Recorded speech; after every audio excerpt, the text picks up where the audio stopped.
Hola, guapas, and welcome to episode 13 of the Hola Guapa podcast. For those of you who are new to the show, I'm your host, Nisha Batesh. I'm also the founder and creative at Hola Guapa, a digital community of almost 12,000 artists and creatives from all over the world. A blog, a website, an online shop, a podcast, and most recently, a small batch slow fashion line. On this podcast, we take the creative conversations even further, sharing the real stories, tips, and tricks the artists in this community have found on their journeys to success.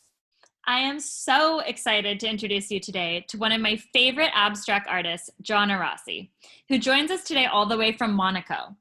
Together, we get into conversations about naming your work, creative cycles, which is fascinating, the toll that the role of being a woman can take on your art, and creating with intention.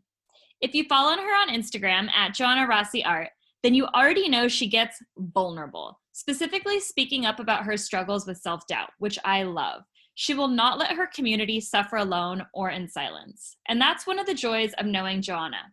She oozes this overwhelmingly easy feminine spirit, but can still passionately and poetically preach about the true power of creating with a purpose. So whether you're a full-blown practicing artist or just beginning to dabble, trust me when I tell you that this episode has so much value in store for you. Prepare to walk away from this chat feeling brave and inspired to continue walking through your own individual artistic journey and follow your path of self-exploration. And with that, let's get into the show.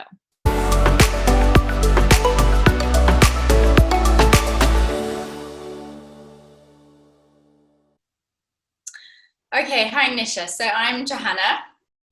I am an artist. You could classify me under abstract expressionism because my work, like to a visual eye, comes across as abstract, but it's very much about the expression of my inner thoughts, feelings, and emotions.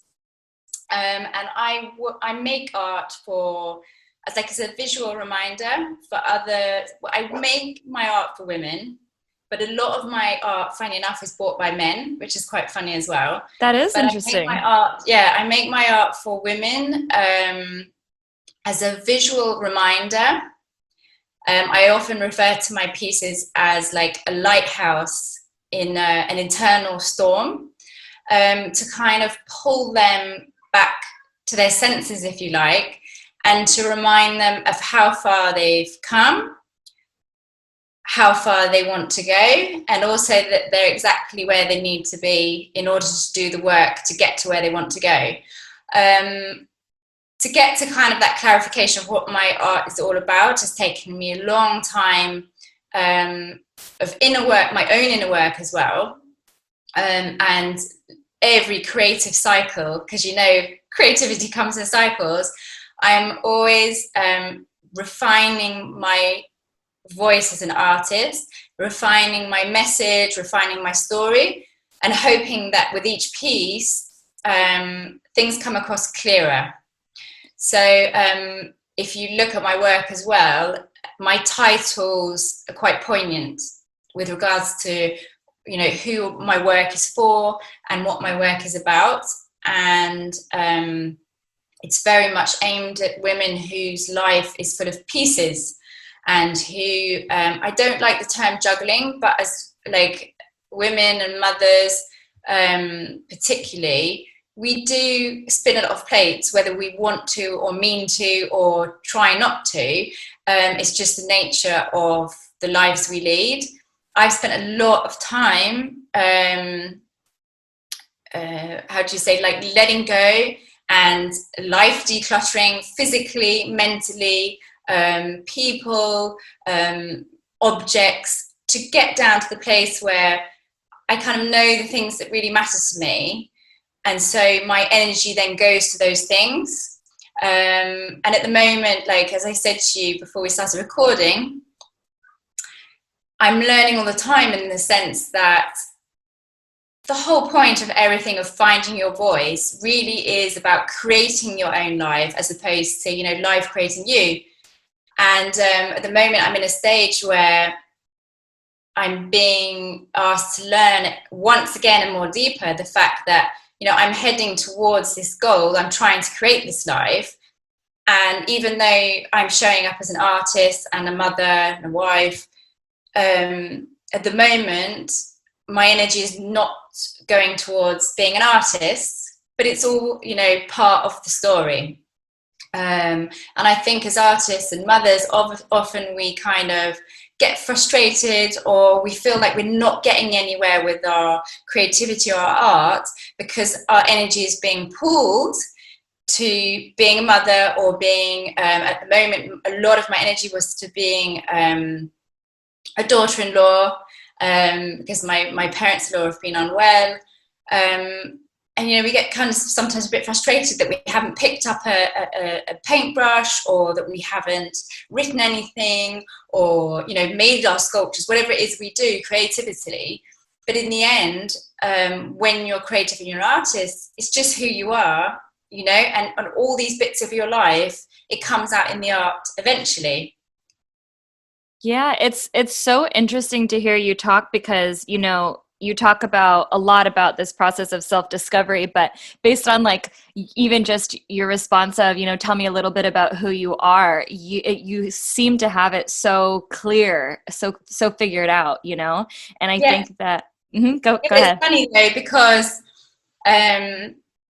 it's funny to hear you say that as well, that I come across so clear, because yes, I've really worked out like kind of what my work is about and who I'm striving to be. I'm very clear about who I'm striving to be. Mm-hmm. But don't take that clearness and translate that into me being zero self-doubt or confident, if that makes sense.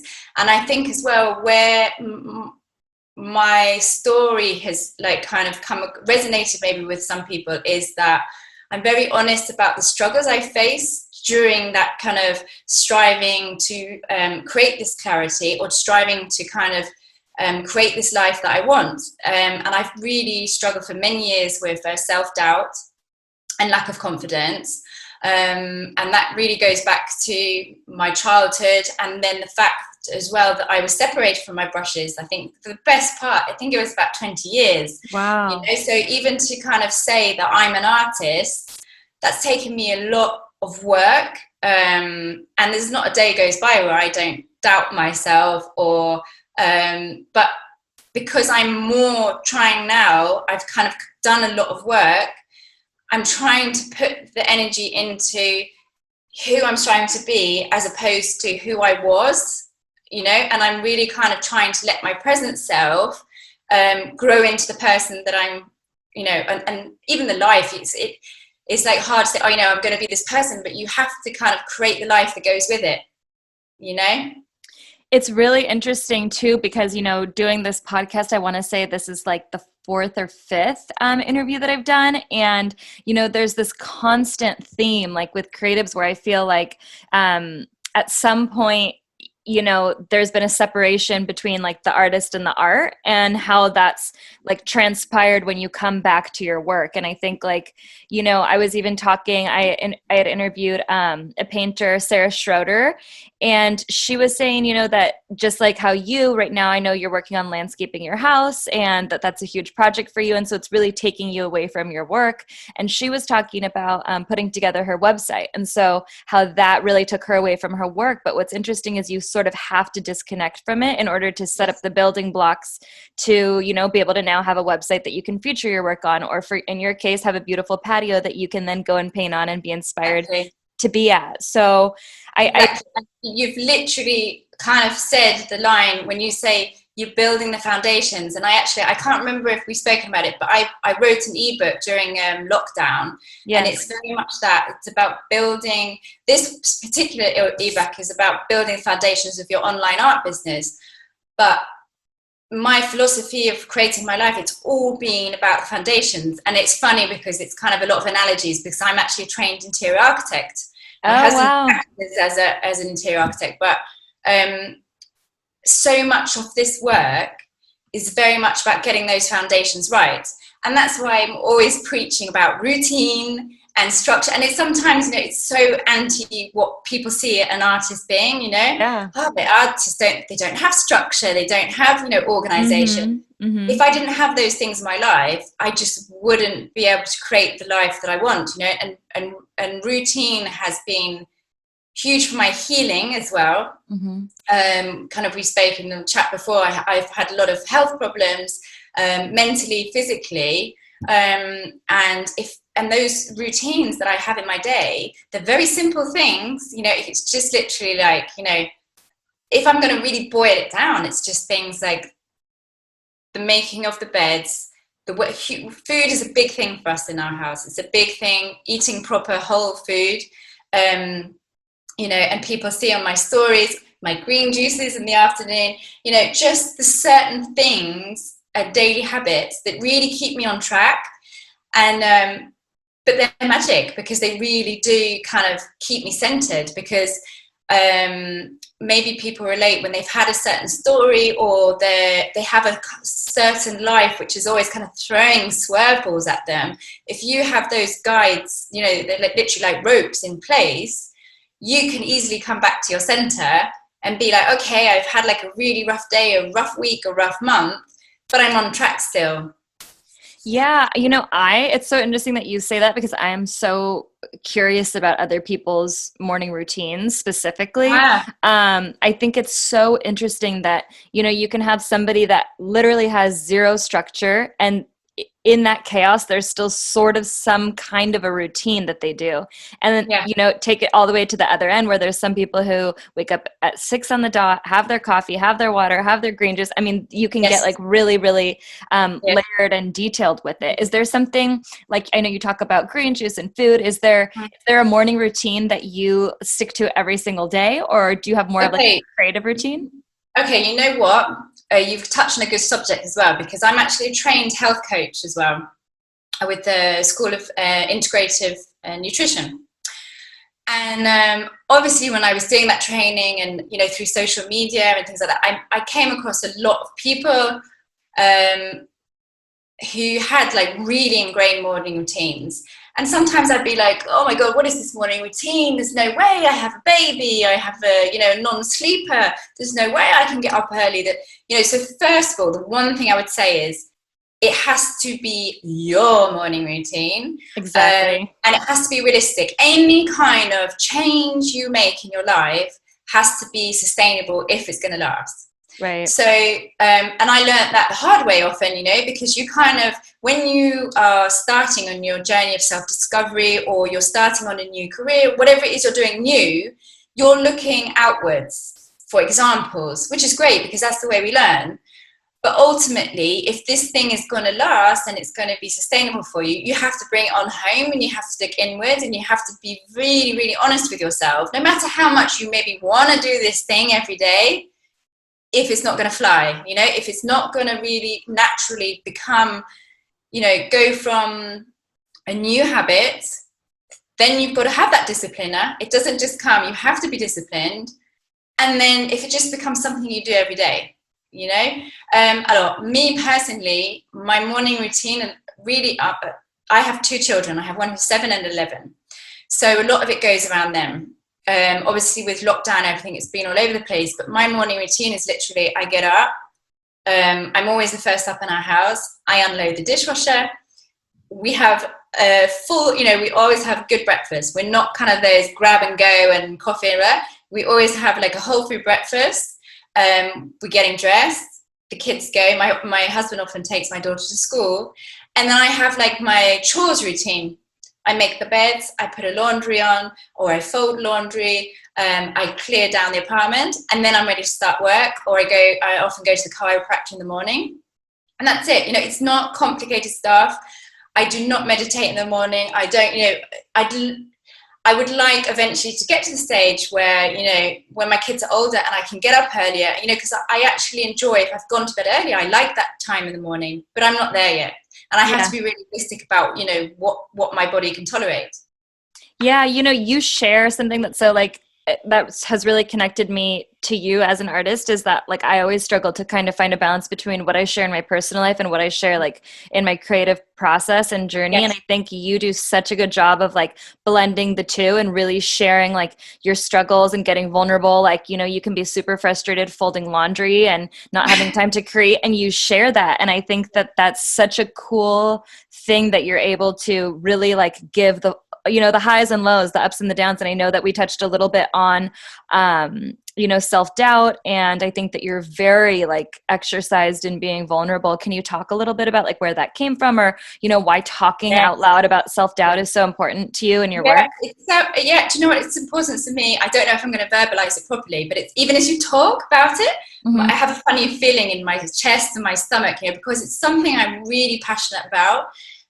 Purely, you know why? Because I suffered so much. I suffered so much in my life, with like lack of confidence or lack of not knowing, and it's hard for me because there's certain things that you can't talk about, like certain things about your upbringing or whatever.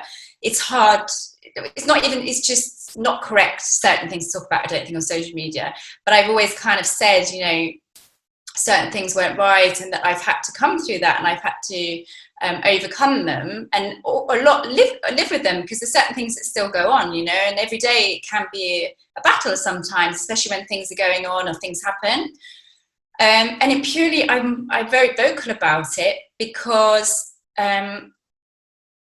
it's become really important to me to be honest about it. One, I guess, because I know people who suffer, but they don't say anything, and they suffer in silence because they think like, oh, it's just me, or, oh no, we can't talk about that, or, that's one thing that's important to me. But it's also about my personal journey of healing, that if I cannot show up in the world as me, fully me, then I'm not doing it right, if that makes sense as well. And because I grew up feeling like I just couldn't be me, it was wrong to be me, I've written about this in blog posts, where this is just one thing where my dad said, you can't be an artist, you can't, you're not going to make any career out of being an artist. And when he said that, it was like, you can't be you, because being an artist is just who I am. It's not something I do. So when someone says to you, don't do that thing you do, it's like, well, don't be yourself. You're not right to be in this world, And that really, and I didn't realize at the time, but that really blocked me for years and years. And I just was like, well, who am I then? And it took me so long to understand who I was, because you're like, well, I knew that's who I was when I was younger, and then I had to go through all this, I mean, it was awful. It was so painful. And it started when my son was born. I had a very traumatic birth. And I always say, I think that it just cracked me open, that, and I went through a whole process. But and that's why I talk about it as well, because it was so painful and so difficult, that I think you need to tell that. And I think you knew when I had my podcast as well, and I used to interview these women about similar stories and everything. And it was so healing for both sides to be able to actually say, well, me too, or, but a lot of it is truly, for me, just being, that's all what it's been about. It's just being myself and being authentic and being able to show up, as I am in the world, and that's why I've even struggled, I struggle to put pictures of me on my Instagram, or, I'm getting more and more used to it as I kind of find my way. And you mentioned that we're like doing the works on the house, and the house was a huge thing for me, because it was finally a home. It was a home where I could grow roots. And I was born in the countryside, and we've lived, Monaco's a beautiful place, but we've been living in an apartment in the town, and it's just not my energy level, So now we're back in the countryside and everything. And it just, your environment is so important as well. And I'm hugely, hugely privileged because we could do it. But we've worked many, many, many years to get to where we are now, And that's another thing. I think you have to show the hard work, and you have to show the failures, because they're not really failures. They're just learning curves, and they're obstacles to help you to learn how to get over the next one, or, Yeah, it's so interesting, like listening to you talk about all the different sort of facets of your life, from your childhood to your home to your routine to your work, and like, even having your dad say that, that you wouldn't be able to make a successful career out of being an artist. And it just seems like everything is so interwoven. I think that there's sometimes people who create art, and then there's artists. And I think that it's just so clear, like talking to you, that everything is so connected and has formed you and brought you to this place that you're at today. And like one of the things, you mentioned your blog, one of the things that I like love about you and your work is that you write these sort of really intricate captions, and they're very well thought out and super inspiring. And I actually want to read one that you wrote on June 10th. You said, "Your voice matters. As artists, we don't just share our voices, but a piece of our own story, and it leaves us feeling vulnerable. A lot of the creative process is to discover and uncover who you are, mastering your own self-identity, not only as an artist, but also as an individual. When we share our work with our outer world, we are saying out loud, 'This is me.' When you hang our art on your walls, you are saying out loud, 'This is who I see myself as.'" Can you talk a little bit about that? Yeah, because it's a bit like what I was talking about earlier, what my art is, and my art is a visual reminder. Okay, so I work a lot for my own personal goal thing. I'm a very visual person, obviously. I work with what do you call it, like mood boards, but like for goals, and like every year I have this board and I put on, things that I want to realize and things that I want in my life. And every year it gets more refined and more refined and more refined. And basically my art, when I create my art, it's like that same function for the viewer, and really the people who buy my art, they're connecting with the name of the art or the story behind it. I very rarely have people come to me, "I just love the way this looks and I'm going to buy it." It's very much for what's going into it. And obviously they like it visually. Otherwise, you don't really want that hanging in your home.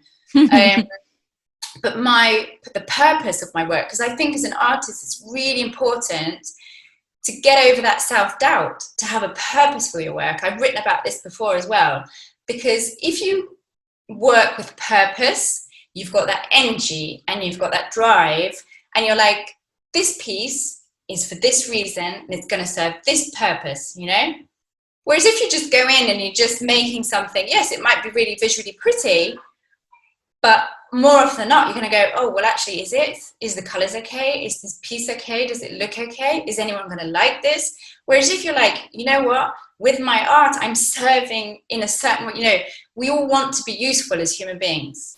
I don't know many people who are just like, I just want to go through my day. It's really rewarding to be a human being and serve use.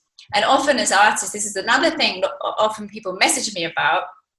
Well, I don't really know. I don't feel like I'm contributing to the world by being an artist, so they don't start, or they don't, they just kind of do it as part-time, whereas really they're amazing artists.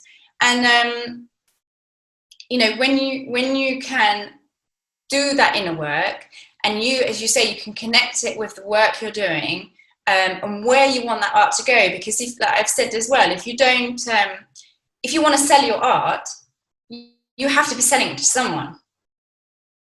Right. Does that make sense? Yes. It's like, I don't know how to describe it another way, but it's like anyone who wants to sell something, they have somebody they want to sell it to. Right. It's the same with art. It really matters to me that my art goes to the right people.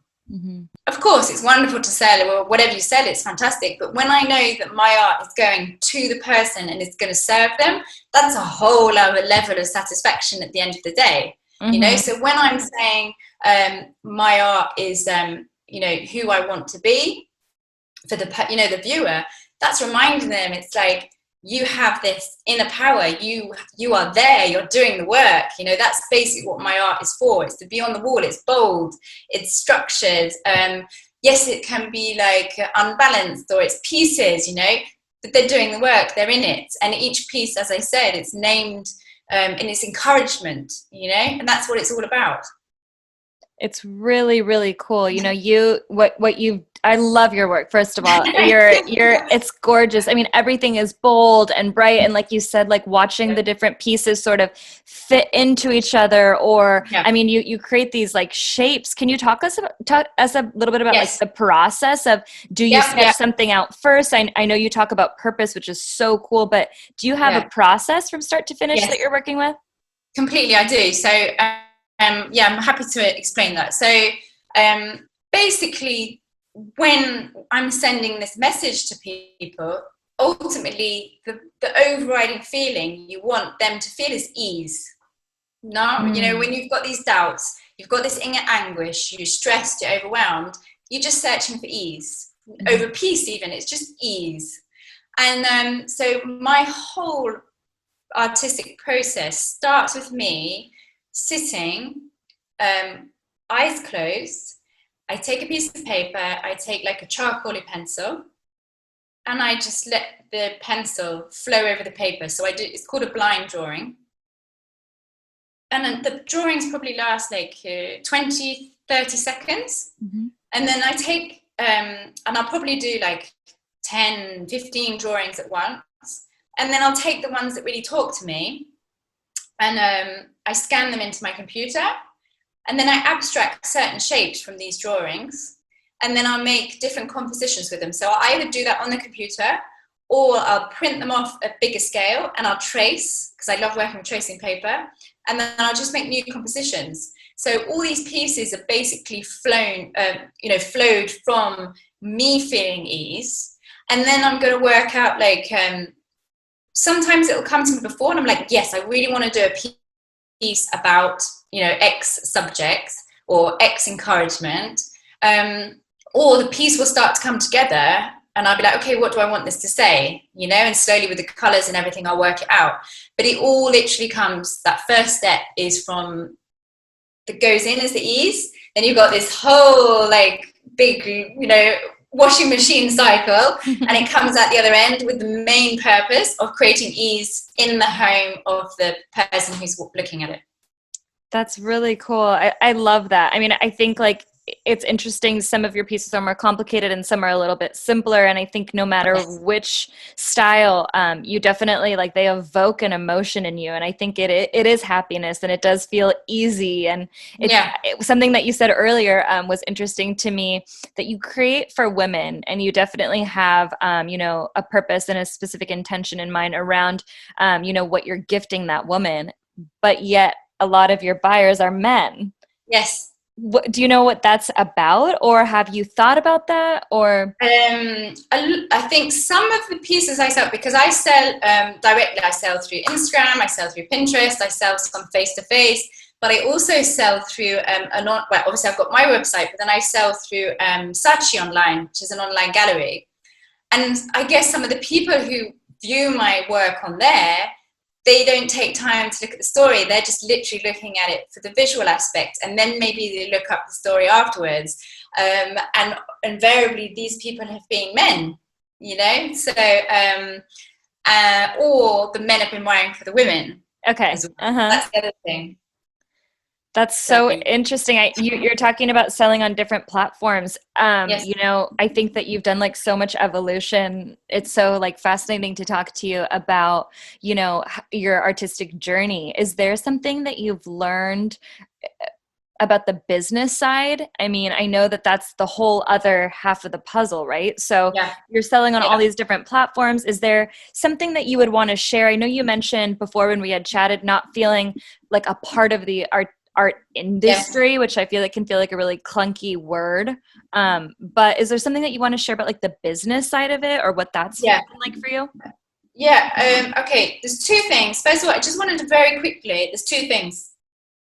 Going back to what you were saying, was it Sarah who was talking to you about? So you have that time when you're, be like, if there is people like kind of artists who perhaps listen to this and they they're kind of starting, or they want to get into it, or they want to sell their art online, be very clear from the beginning that being an artist and working in this way online, you have to really divide and organize your time. So you're making art, but then you're also selling your art and marketing your art, and as you say, I've made zero secret with the fact that I do not see myself as being in the art world. I actually had somebody email me after my newsletter last week, and she was like, but Johanna, how does this work when the art world has been turned on its head? And I was like, well, same thing. I've never made a secret of being in the art world, and I think the whole world is turned on its head right now.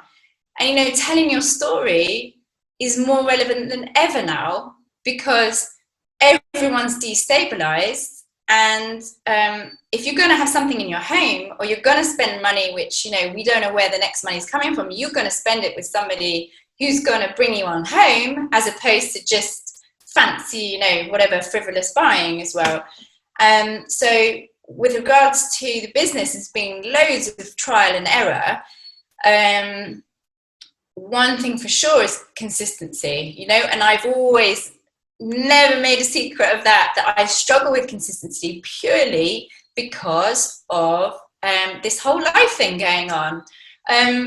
But then I'm kind of starting to realize, especially over recent weeks, is that this irregularity for me is consistent, you know? So we've talked so much about cycles, so the creative cycles, our menstrual cycles with creativity.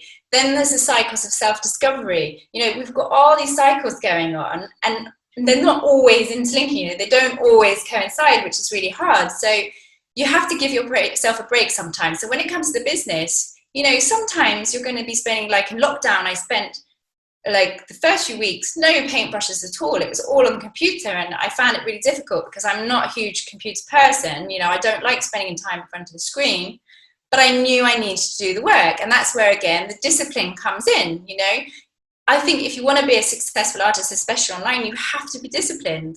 I mean, maybe that's just my path, you know, and I might have had it more difficult than other artists, or that's just the way I work. And as I said before earlier when we were chatting, it's about building the foundations. So try and get advice or research so that you get it right first. Like I just didn't understand enough about being online, or, you know, selling online. And I made loads of kind of, you know, rookie errors, or I didn't do things right first time around. So I had to do them again and again and again. But also, these are the kind of things that ultimately they're the things that give you the experience, they give you the knowledge, and they give you the expertise that then you can share, or you choose to do whatever you want with. Because sometimes it's not as fulfilling if you just go to A to Z straight away, you know. And I think, like, you know, with your business, as much as we struggle at certain times, and we just literally want to take the laptop and throw it out, or we're like, oh, why isn't this product selling, or why isn't, you know, it's so rewarding when you do get it right. And it's rewarding to understand all the different parts of your business. Like now, like I've been doing everything on my own for years, but then so many things changed in my personal life, and I reached out to a lady I met called Melanie, and she's been helping me with some things on Pinterest, and she's been helping me with some things on my blog, and just some kind of things about the way the internet works that I just didn't understand. And I think when you reach a certain level, it's okay to be like, you know what, I need someone to teach me more about this. Or, you know, once you learn more, and you know what you have to learn more of, because I've obviously, like everyone else, I spent money on courses, which, you know, in the end, yeah, I learned something, but it probably wasn't the thing that I needed to learn. And that's why I put loads in my ebook as well. You know, I wrote this ebook because when I was trying to learn how to sell art online, I hardly found anything. You know, it was really hard for me. Or I found information from artists who then just became coaches. And I was like, well, how can you be a true artist and sell your art online and give up making art? I just didn't get it. I was like, you know, I want to make art and sell art, but I'd also like to be able to help other people, you know? Yeah, you're teaching by doing. I think, you know, the whole, it's just interesting to me to have conversations with so many different types of women, from different ages, to being a mom, to being just graduated from school, to London, to Paris, to Monaco, like just all these different places. And the thing that seems to be consistent from the artists who have more experience is consistency. And that's something that everybody touches on. And I think, like, when I started Hola Guapa, I talked about it before, where it's like, I was so curious. I struggled, like you say, to sell the art. And I think that my purpose was lost. I think that I was getting all jumbled up in figuring out how to turn art into a business versus just creating, or like you say, finding a way to serve, whoever my audience would be.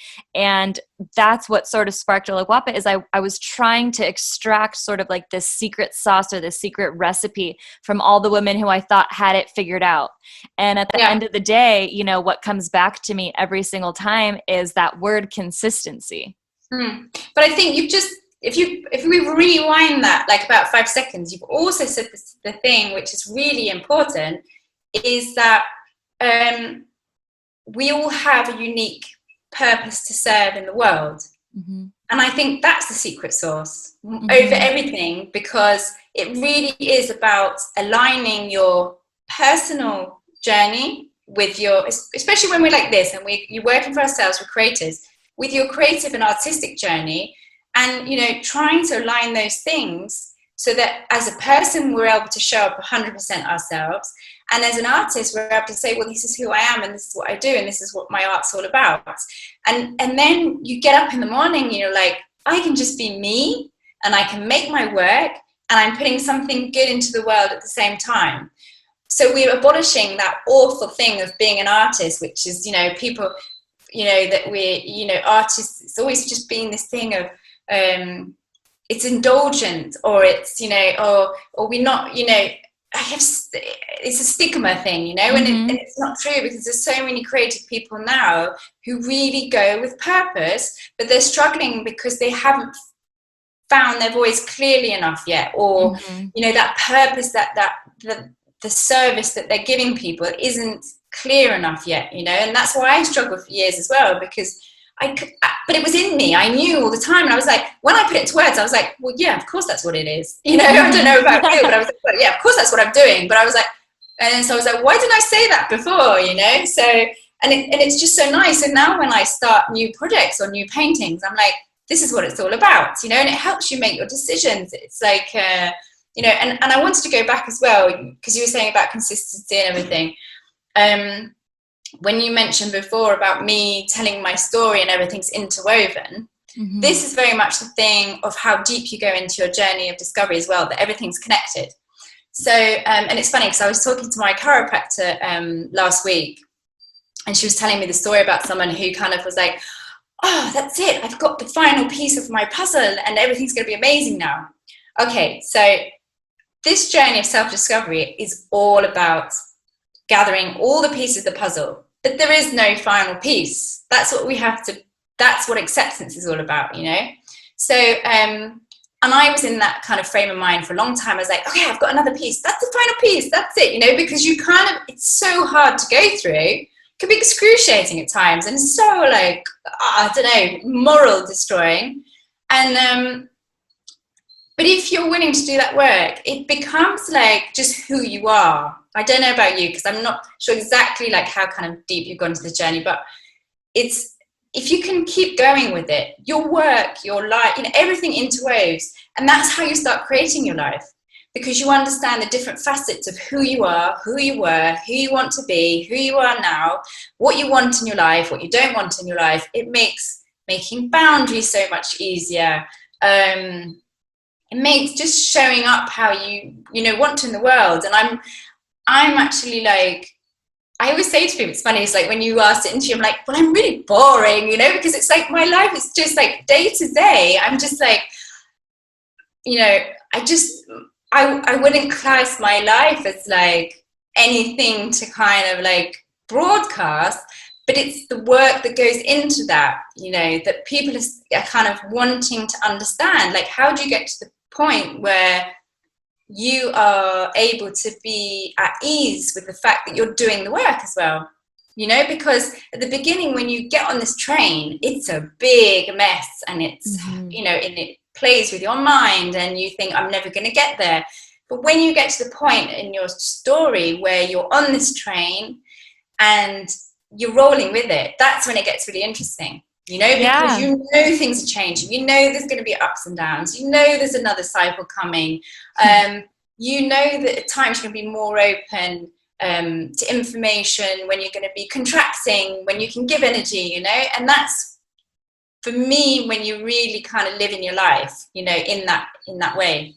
Yeah, I think it's such a huge takeaway, that you talk about these cycles, because it's so true. I mean, there's periods of time where you feel super energized and very on purpose, and you feel like, okay, I have arrived. Like if I could just live here forever, like in this state, then I've got it figured out. Yeah. I have it mastered in a sense, And then another cycle comes, and next thing you know, like a few weeks later or months later, you have self-doubt, you don't know what you're doing, you think you're doing everything wrong, you can't figure it out. It's just, these waves, and I think it's really important to share and talk about that, because yes, if you go through it and I go through it, I mean, everybody goes through it. And I think it's important, especially in the age of Instagram and Pinterest, and you're sort of curating these feeds that feel very flawless and perfect. And I think it's a really fascinating topic to me, to talk about the ups and downs, and more often, the downs. And I agree, because I have a real problem with people who are not real. I find it really hard, because I try, like even my personal life, to show up. My husband often says, like, like, I don't think you should be talking about that, or I think you should. I'm like, well, that's just who I am. That's like, that's how I feel. Some days I just, I'm very open about times which I've had really difficult times. I'm very open with people if I'm struggling. I just say, I'm having a really hard time at the moment, things going on, and I find it really difficult when I know that somebody is struggling or suffering, and they're just like, everything's fine. I just, there's something about my upbringing, or I don't know what it is, that I just want people to be like real with me as well, because and then I'm like, okay, well, that allows the other person to show up as they are as well, and quite often then I'll get people like really open up to me, which sometimes is actually quite hard, because you're like, okay, I'm dealing like with a lot of energy right now, so but it's part of it. I think people, you mirror, you get mirrored, you'll see with the podcast, it's like you've already said, everyone I've interviewed, there's always a common thread. And that was the same with me when I had my podcast. I did I think almost 50 interviews. Wow. And all these women, it was a common thread of something, they were all doing different things, as you say, different countries, different backgrounds. And I think it's going to be a really nice journey for you as well as creative, because there's something very healing about when you talk to people and you can connect with them and you have these common stories, because I don't know, it's just really, it's a spiritual thing in a way, because it's really, the universe is kind of showing up to say, I've been listening to your inner thoughts and your spoken words, and these are the people, who are going to bring something else. It's really interesting.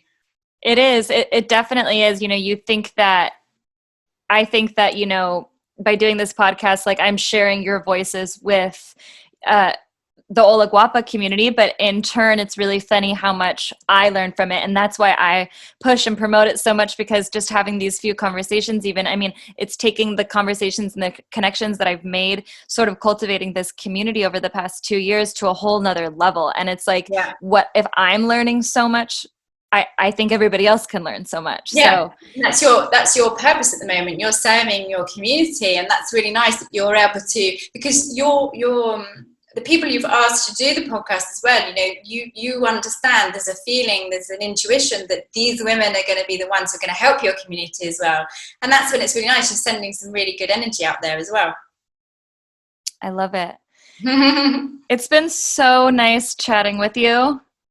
You too. It's actually really nice to talk with like another creative and talk about other things. I know, isn't it? Yeah. For me, it's always interesting when you can you're in your head all day, often working alone as a creative. And when you verbalize something, it's like that sounded different coming out, Yeah. Yeah. As I said to you, I'm not really good at self-promotion, but I will just say that if anyone in the community if something I've said resonates with them and they want to talk about it more, or they're like, I'm really struggling with this thing, or there's something about my business I'm just not understanding. If there's anyone, wants to do that, feel free to reach out to me either on my Instagram or DM me, or email me. I say that I always try my best to get back to you and help in the way I can. That please, feel free to share the community, because that's something that's really important to me with my work as well. That's amazing. Thank you so much. Thank you so much for listening to this episode with Johanna Rossi. I hope you gained as much value and inspiration from her story as I did. If you love what you heard, please make sure you rate and review this episode on Apple Music and/or Spotify. It really helps to spread episodes like this one to other creatives looking for their daily dose of inspiration, and I would be forever grateful. But before we go, if you haven't already, make sure you head over to holaguapa.com to check out this month's collection of Guapa Gals, including a new collection of feminine floral party dangles and graphic tees you don't want to miss out on.